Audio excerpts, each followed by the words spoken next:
তোমারও জেল হতে পারে। হ্যাঁ, একেবারে ঠিক শুনছো, তুমিও জেল যেতে পারো যদি তুমি ড্রাগস না নিয়ে থাকো। মানে জীবনভর কখনোই তুমি কিন্তু ড্রাগস নাওনি।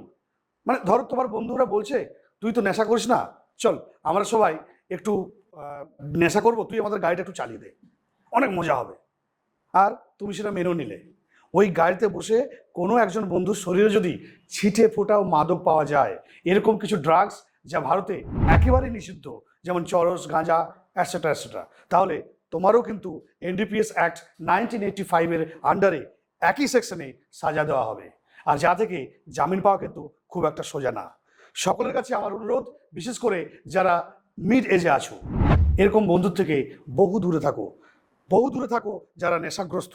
মানুষের খেয়াল রাখো আর এই রিলটা যত সম্ভব সবাইকার সাথে ছড়িয়ে দাও।